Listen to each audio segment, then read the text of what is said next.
आप आज एक ऐसा शो देख रहे हैं जो आपको अवेयर करने के लिए है कि दुनिया में क्या क्या हो सकता है और हो रहा है।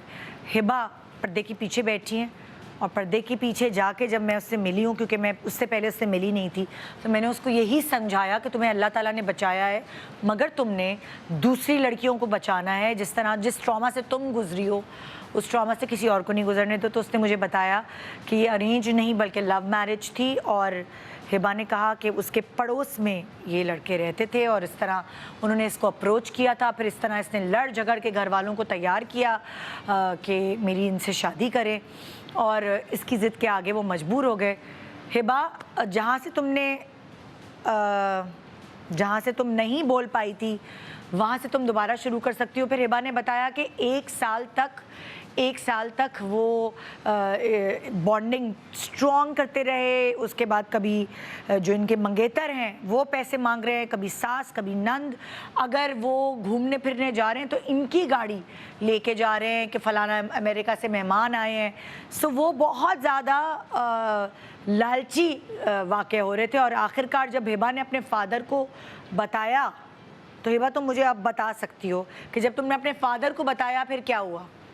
तो एक पॉइंट ऐसा आया कि मेरे पास भी पैसे नहीं, उन्होंने बाबा से भी जो है थोड़ा सा प्यार मोहब्बत करके बाबा से भी उन्होंने कुछ अमाउंट ली थी अपने बिजनेस के लिए। जब भी हम उनसे शादी की बात करते थे ना, तो वो हमें यही बात बोलते थे कि अभी हमारा बिजनेस में लॉस हो गया है, अभी हम थोड़े से डाउन चल रहे हैं, तो अभी हम शादी नहीं कर सकते।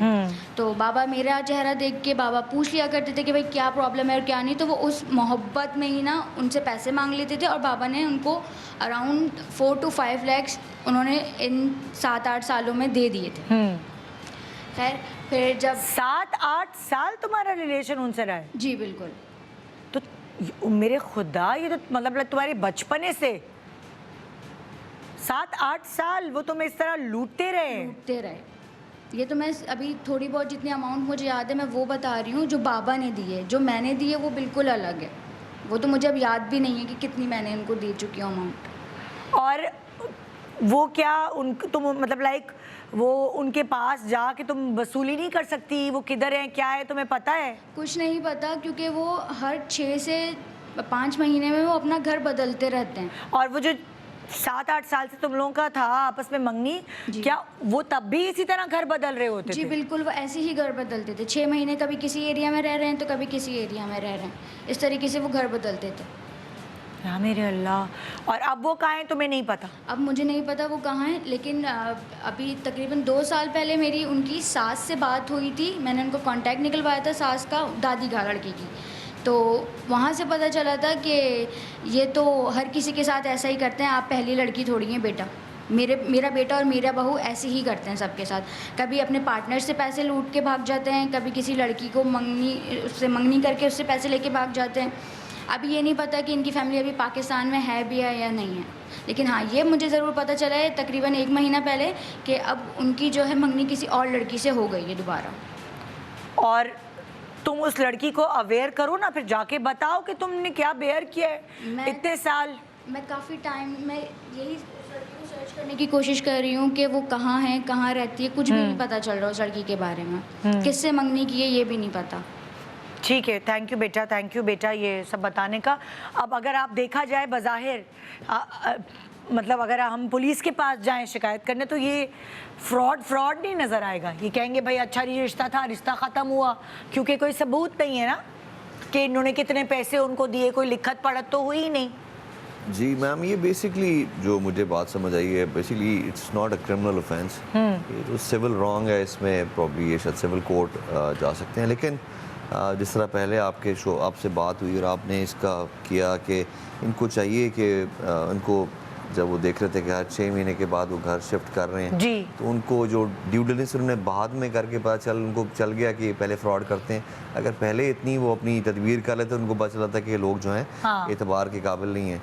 और किसी भी रिश्ते में लड़के का लड़की से उनके ससुराल से पैसे मांगना हमारे माशरे में मायूब समझा जाता है। तो इनको इस चीज़ के ऊपर थोड़ा सा चौकन्ना होना चाहिए था और उनको उस वक्त ये होता है ना बच्चियों की जब बॉन्डिंग हो जाती है तो आंखों पे पट्टी बन जाती है, सो वो उनको फिर बाद में चीज़ें नज़र आती हैं जब वाज़े होती हैं। ये बहुत सारी बच्चियों के साथ हो रहा है और इमोशनली भी उनको तोड़ के जा रही है ये चीज़। ये ज़्यादा ट्रॉमेटिक है, इमोशनल जिससे आपने बात की, और because if you get the feeling that you are being used just for financial gains, तो वो I think is very traumatic. तो इसमें लेकिन आपके प्रोग्राम की तवज्जो से लोगों को ये है कि वो जब भी इस तरह की कोई बहुत इंपॉर्टेंट डिसीजन है तो ड्यू डिलिजेंस करें और इमोशंस के साथ साथ थोड़ी रैशनैलिटी को भी रखें मद्देनज़र कि जब रिश्ता कर रहे हैं फैमिलीज़ का तो वो देख लें कंपैटिबिलिटी, और जो है वो इस तरह कामिल भाई ने बताया कि the first starting point is कि आप पुलिस में जाके उसका क्रिमिनल रिकॉर्ड चेक करें।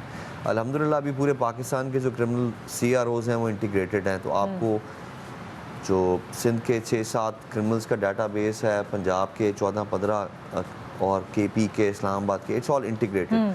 आप जाके देखेंगे तो आपको पता चलेगा कि वो बंदा सिंध में, पंजाब में, KP में, बलूचिस्तान में कहीं पर उसका क्रिमिनल रिकॉर्ड है, तो आपको at least that is a starting point.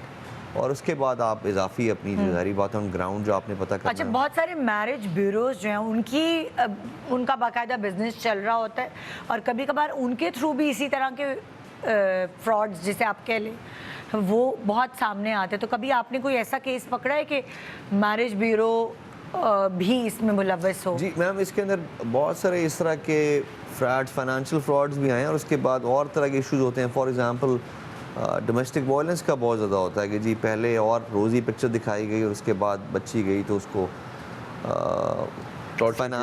मतलब फ्रॉड किया, और जब उसने पैसे नहीं दिए तो फिर उसके ऊपर बहुत ज़्यादा टॉर्चर किया गया, मारपीट की गई।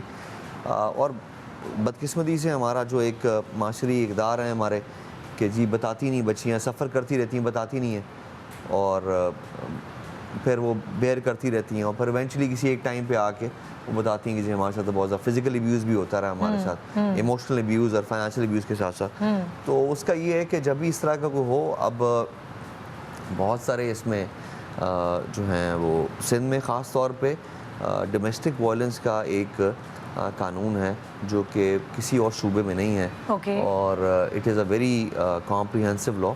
और कोई भी खातून जो है वो अगर उसके पास घर में, उसके ससुराल में या घर में उसको मारपीट की जा रही है किसी किस्म का भी, तो it is a cognizable offence, और उसमें वो हम करते भी हैं, इसमें सिंध पुलिस करती है। तो उसके लिए उस औरत को खुद आकर मतलब कोई बंदा भी FIR कटवानी होती है? उनकी उसकी FIR की तरह का उसका करंदरा जाता है, लेकिन ये it is a similar law.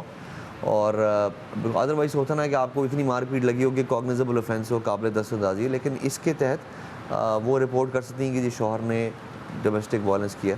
तो it's a very comprehensive law. तो इसमें अच्छा, इसमें ना थोड़ा सा शराजी साहब को ऐड ऑन कर लेना चाहिए कि सिंध पुलिस में वुमेन पुलिस स्टेशंस भी डेवलप कर दिए हैं, जो रिवायती पुलिस स्टेशन से थोड़ा डिफरेंट है कि खातून जो है एक आम थाने में जाती है तो थोड़ा सा उसके लिए प्रॉब्लम होता है कि वो मर्दों की सोसाइटी है, आदमी है, तो वुमेन पुलिस स्टेशन अलग से डेवलप है।